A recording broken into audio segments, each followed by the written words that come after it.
kwa dabi. Effect kwa mashabiki ni kubwa sana, kwa kuna mashabiki ambao wamesafiri kutoka pande mbalimbali za nchi hii, si ndio? Kuna watu wanatoka Mwanza, Kigoma, wapi.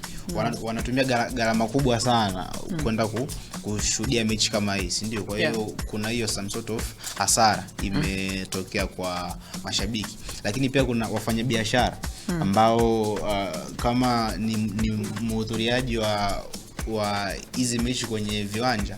Kuna wafanyabiashara ambao wanafanya biashara zao nje ya uwanja, si ndio? Wapo ambao wanauza jezi, sijui wanauza vyakula, wanauza nini na vitu kama hivyo. Kwa hiyo na wao pia kwa namna kama hiyo wamepata hasara kwa upande huo.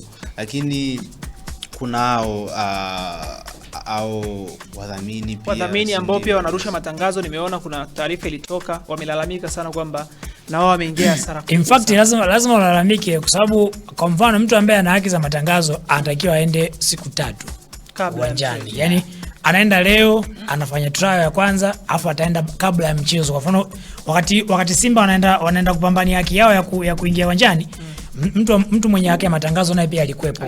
Tunaita kuligi, wanaenda kuligi. Wanaenda kufanya ile testing, competitive test ya kesho. Alafu kesho anatakiwa asubuhi sana yeye afike tena pale aanze kufanya production. Elewa hizo siku zote 3 ameenda. Na ana timu. Yes, ana timu. Anatumia vifaa vyake, anatumia watu, anawalipa. Kwa sababu kuna freelancers wanalipwa hapo per day. Mtu ashalipwa siku 3 na mchezo hakuna. Umeona?